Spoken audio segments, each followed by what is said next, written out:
to begin with. So even if you are nervous, take a couple deep breaths, get to the center early so you can sort of orient yourself and try to relax as best as possible.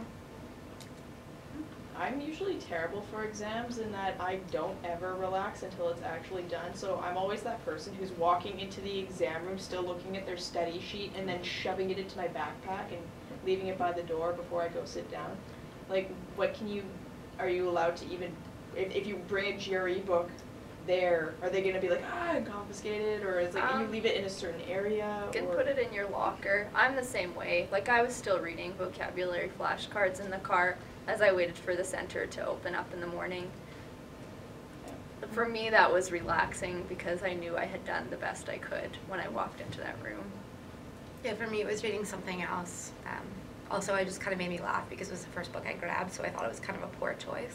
So I think you should just do whatever will make you relax. So if that's what you're used to doing, read it until the last second, and just make sure you read through all the rules about what you can and cannot bring in. I mean, I didn't even bring my cell phone into the building. Oh, so that's all online, right? Yeah, it's all online, but yeah. I mean, it is pretty strict. But when you first walk in, there's a waiting room and there's a nice seating area. So you sit down, you fill out some forms. They make you recopy a passage, I guess probably just to check your writing. And that was one of the things that sort of threw me because I wasn't ready to do that early in the morning when I was freaking out. You have to print, or is it? I think it's print legibly. Print legibly this whole paragraph about confidentiality and stuff. And it is pretty long. It takes a little while. Yeah. So just be ready to do that. Think that it's part of your day, because it totally caught me by surprise and it actually threw me a little bit the first time. Yeah, knowing what it's going to be like on test day is really helpful. I didn't really know at all. I hadn't talked to anybody, so it's quite a small room. I was expecting a huge hall. It's a very small room, maybe 8 to 10 people can sit in it. They're looking at you from two sides of the room that have windows. Not everyone in there is writing the GRE necessarily. I know there were 3 different tests going on when I was there. So don't look to your people around you as a reference of when you should be getting out or stopping. And you can basically start it's scheduled to start at 9:30 or 1:30, but basically when you get there, I was able to start pretty quickly. So again, you'll be on very different schedules from the people around you, or just different enough that it could throw you off, so just ignore the other people. Is there like a timer that says go, or does someone just tell you to start writing? You sit down, and when you're filling your name, make sure it's the right information, and then sort of when you've taken your deep breath, you click something to start. Oh, okay. And I mean, there's a huge leeway from when you start to when you end. I mean, I'm sure if you sit there for 30 minutes, they'll probably ask you to begin, but you can sort of relax, get comfortable, decide whether or not you want to give them your hoodie or whatever it is you're wearing, because if you take something off, they come and get it from you. And they ask for it back if you get chilly again? Pardon? If you get chilly again? Yeah, you can put up your hand and they'll come back to you. And they have these giant sort of noise canceling earphones. Yeah. But for people like me that like to know what's going on around me, it freaked me out. So the first time I wore them and I couldn't really figure out what was going on. Yeah.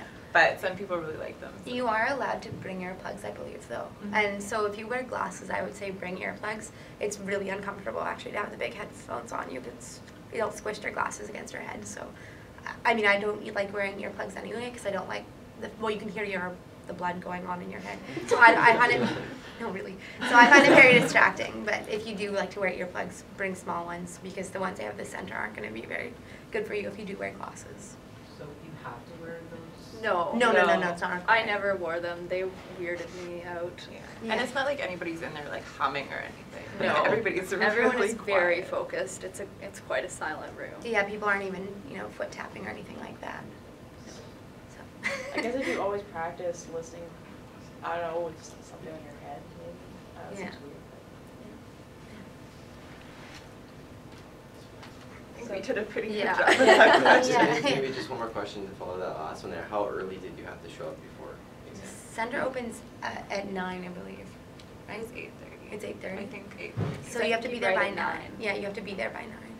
But I think, No, they tell you to come half an hour early. yeah. But what I found with the morning one was that I got there early as described, but they didn't come to open the doors until right when I was scheduled to start. Yeah, and on my day it was open fairly early. But people came in really late. I had someone come in, after I'd already been writing for what's probably seemed like an eternity. It was probably only 15 minutes, but still the person was quite late. So you get into a point, but I mean, this is a huge test. Set 3 alarms. Don't be late. Just show up on time. Show up on the scheduled time. And ETS makes that very clear as well. On the website it says, please show up 30 minutes before you're scheduled to start writing the test. And it said that if you do not show up then, I don't know who would ever do this to you, but they do have the right not to let you take the test that day. So take it seriously. Show up your 30 minutes early, even if it means waiting in the car. You can just practice some deep breathing while you wait. Yeah. In the most catastrophic event that you missed it completely because you were just like shit for brains, I guess, that day. Like, do you get a 0, or is it like how is that counted? I think like it just says that you didn't write. Did not it. write, because you choose whether you accept your score, so it would never give you a 0. Yeah. What you get to do right at the end is decide whether or not you're going to send your scores or keep them. And you can either send your most recent score or all your scores. Is that what it is? I think we have a question about It's it. right there. Oh. Okay. Oh. One of the problems, and I think that this is true, is you get the option to send your scores to certain universities. I think you can pick 4. Yeah. Before you see your scores. So you don't know how well you've done when you have this free score sending option. So the first time, I was feeling pretty confident. And I sent all my scores to these universities that I really wanted to attend, and it turns out I didn't do that great. So my advice is, unless you're like egotastic, I did amazing on this, don't send them at that time. Do you not Wait. get your scores before you choose the universities? I don't. I'm thought pretty that sure you get the scores first. did. Either way, on test day, you can choose to either send your most recent test score or all your test scores to 4 universities of your choice. But afterwards, you do have to pay after to send it to each university. But after, you can choose to send your most recent or your best or all your test scores.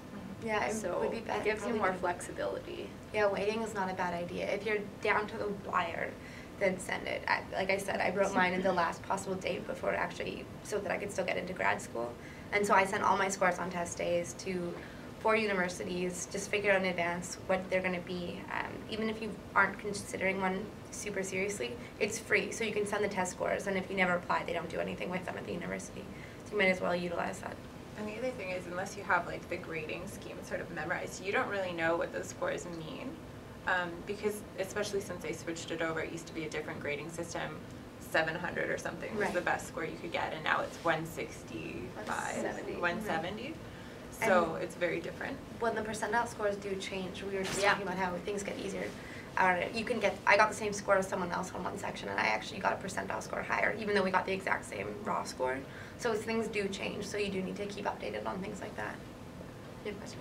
I did. I'm wondering, okay, so exactly, like, chronologically here, you finish your test, you then don't know your score, but they say, do you want to send it? No, I'm pretty sure you I get your think you score do first. get your score Yeah, you get your first. score and then they ask. Whichever it is, you need to be really sure that those scores are good So if then you would like to send them. Would you be allowed to then, like, if they say, here's your score, do you want to send this? You're looking at the score and you go, I don't exactly remember if that's good or not. Is it okay if you've brought some sort of No. reference?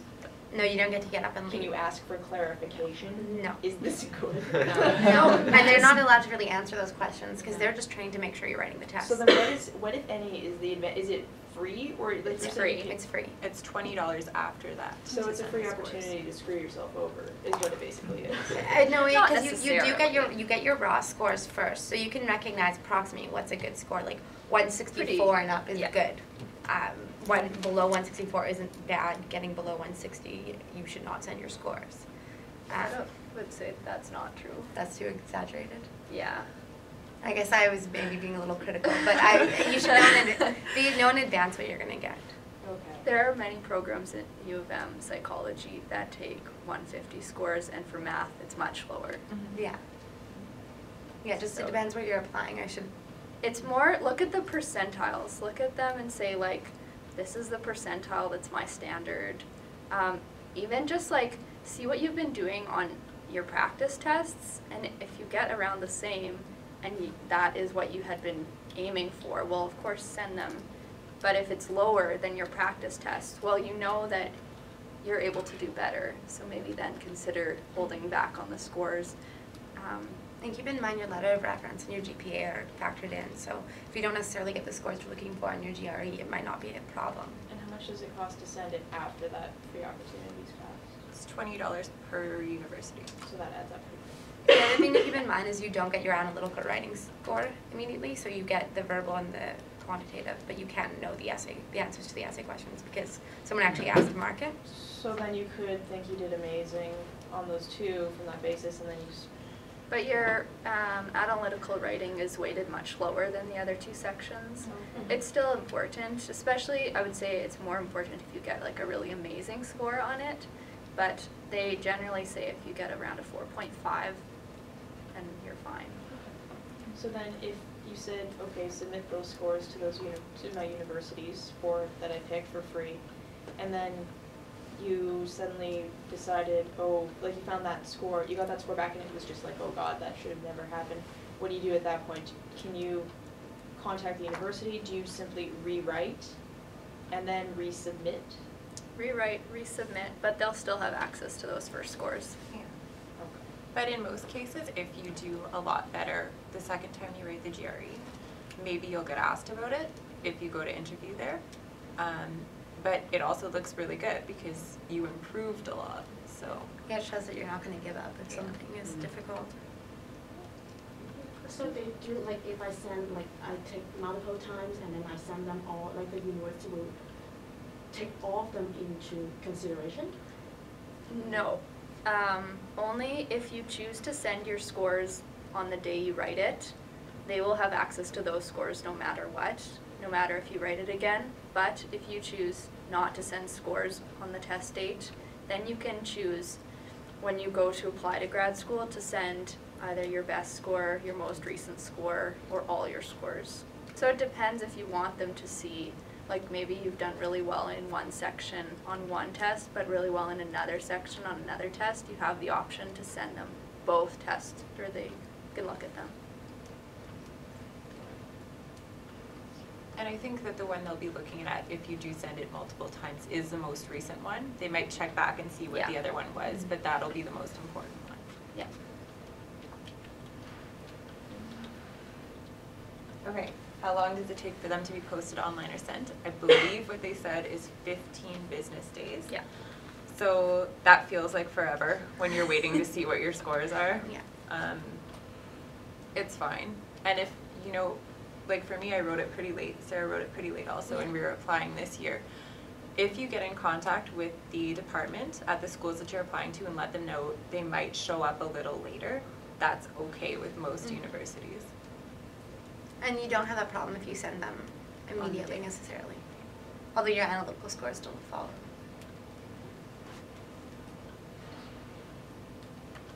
Okay, I need to rewrite the GRE. Now what? This is awesome. Basically, you just sign up again. It's all good. Make sure you study what you didn't do so well on the first time. Yeah, sit down and think about what went wrong on test day, why you didn't get the score you wanted. Were you nervous? Were you too tired? Were you too caffeinated? Or did you just not study properly for one section? Because we all know you can skim over things when you're studying, but there is a right way and a wrong way to study. And by the time you're in your third and fourth year, you probably figured out what works for you, so make sure you do that for the GRE as well.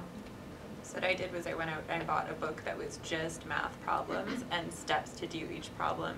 And that was really helpful for me because you know, the verbal reasoning wasn't so much a problem for me. Yeah. So just focus on that and then do a little bit of everything at the end. That's sort of what worked for me. Yeah. This subject. Subject test. It doesn't appear to be required anywhere. It's recommended by a couple universities. It's a requirement for Guelph IO. Yeah. So. But not for the rest of Guelph. Guelph doesn't even consider your GRE scores is not weighted very heavily. Yeah, that's the only one I've seen. And what it is just regarding psychology. There are different subject tests for different types. They're just different departments, but for us it would be just psychology. And so what you're supposed to do is really kind of review intro psych and learn everything when you're sort of got the, just sort of covering psychology overall, but it's not really required in many places. So look into the particular university because it's a lot of extra stress and it's a lot of money. I mean, it's less than the other GRE, you said around 150? But if it's not necessary for where you're applying, I wouldn't write it. And that's the thing, is I did write it, and it wasn't a requirement for UBC and for McGill, it was suggested. And if you don't do so well, then that's something that you've written that wasn't required that is now on your file. That they're gonna look at, that they didn't need to see. So really take that into consideration. If you think you're gonna do awesome on it, then go for it. Also, don't write it in November. It's no fun. Yeah. Was it equally as difficult, easier? How did you find that one? I made the mistake of thinking that because I was taking so many psych courses this term, it would be fine and I'd sort of not have to study as much for it. It's very broad in what it covers, so you need to have a good knowledge of a bunch of different areas of psychology. Was it basically, you took intro psych here? No, I took intro psych in high school, so Oh, okay. So then Yeah. even wondering if it's similar to the intro psych or psych, yeah, it'd be hard to say. What they do give you is like a practice question booklet. When you sign up for it, they mail it to you, and that's really helpful. It shows you the sort of questions that there are. The two main sections are social and experimental. Okay. So, Very broad. yeah. And if you can get a hold of maybe interpsych exams, if you know someone or if you can contact one of the interpsych professors, that'd be useful. I wrote one of the interpsych exams, and it's actually very helpful because you see what you remember when you don't. If you've been taking specialized courses, then you're not going to remember things about the other areas, like, you know, stuff with social psychology. I haven't taken those courses in a couple of years until this term. So. And if anybody has taken brain and behavior, keep your textbook because that's good for the psych subject test.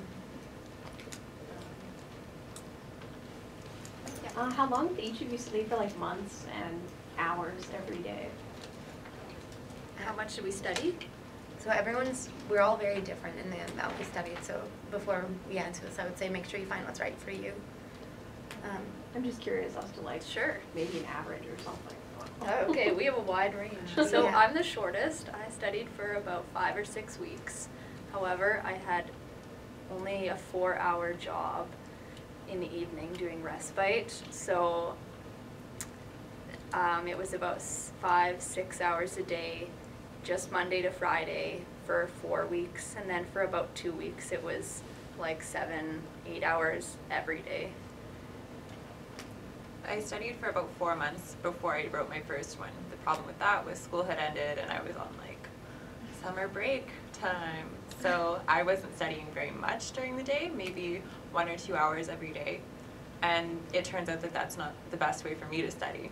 So after I wrote the first one, I figured out that I needed to study more and sort of take days off in between. So that's what I did for the next one. That was July to October. Yeah, and I studied for maybe a month or so before the first time I wrote it, and then I had about a month until the next time. I didn't really study consistently. I studied for maybe, I think max I ever studied was 3 hours in a day, and I studied maybe 4 or 5 days a week. And it was, I mean, that's just what worked for me. It was fine. I did well on 2 of the sections, and on math I probably could have put in more time, and I don't know if it would have made much of a difference. But the thing is, my advice is make sure for the parts you're not as strong on, for me it was math, so make sure you're really sitting down and studying, because I got a friend to tutor me, but we'd maybe work for 30 minutes and then we'd just start talking about, you know, just whatever we were doing that weekend. And so it wasn't effective and it wasn't a good way to study. And so I would say if, you know, just, again, we study very differently, but find out what works for you, because it worked fine for the other 2 sections. One thing, the main thing I did for verbal, or the only real thing I did for verbal, was I made a game, because I didn't want to sit there and study cue cards of words, and so I just made a sort of concentration game of some words, and I didn't use the whole thing, but it was probably just enough to become familiar with. And we were talking about this yesterday, some words you might not ever quite remember. There's some words they just don't sound like their meaning. Our example was specious. It sounds like it should be something bad. It's actually good. It's a good thing. So just find out what works for you. And if you like hanging out with dictionaries, go find a really big dictionary and flip open a random page and just read words. Yeah. It sounds really lame, but it's helpful. And also when you're in conversation and someone says a word you don't know, this is just good for anything. If someone's talking about something you don't know, is to ask them, because that's how you learn. But especially for vocabulary, when you're studying, if someone uses a word that's really unfamiliar, just, you know, interrupt politely and ask them what it means. or go and look it up after the fact, because they could be also using it incorrectly. So What does specious mean? it's like someone who's kind of doting. So if I said I'm very specious mother, say the mother's very specious, it's kind of like doting over. Is that a good example? I have no longer remember these words. It's someone who's really like doting and placating and really sort of almost bending over backwards for someone. So it's, I mean, it's a kind of bad because it sounds like a pushover, but it's also kind of good. But it's not as negative as it sounds. I mean, specious sounds not good. Do you guys have any recommendations for Greek or Latin vocab books that we could probably pick up? You could get a Wheelock's textbook. This is the Intro Latin book. That would probably be useful. You could probably just get it at a used bookstore. The textbook for Greek and Latin elements in English is in the U of M bookstore. I think it's called Greek and Latin Elements in English, and it's a cute little red book, so that's the best one that I saw. Yeah, this WordSmart for the GRE, this has a section for the Greek, just like all the suffixes and prefixes and Greek and Latin roots. So it's the WordSmart for the GRE, and it's the Princeton Review. It's just this book here. But again, it just depends what works for you. I didn't look at that at all, but I've also taken Latin. I didn't learn root words at all because I didn't have the time. But if you are setting yourself up with multiple months to study and you think that's going to be helpful, go for it. Yeah. But with 5-6 weeks, I couldn't afford to spend time learning roots. I just memorized as many words. I memorized 20 words a day, basically. Yeah, and if you do have the time, though, it's super helpful. I just happened to have taken a couple language courses, so it was familiar to me. That was a big advantage. So again, I think the bottom line here is give yourself a lot of time. Would you suggest like studying in the morning vocab and the afternoon math, or like one day vocab and then one day math, or like switch it up all the time? What I ended up doing through my study sessions was first I did verbal reasoning, then I did math, then I did an analytical writing question. So all the same every study session. So you get a little bit of all three. Yeah, I did the same thing. I would always start my morning with trying to learn all the words, and then I would end my day with that too to make sure that I had kept it in my brain for the day. I was in school and working, or in school rather, while I was studying, so I just did my week's stuff whenever I had a chance, and then played the vocab game, I think. It was like my Friday night hang with my parents while I was studying for the GRE. Just whatever you have time for, whatever works.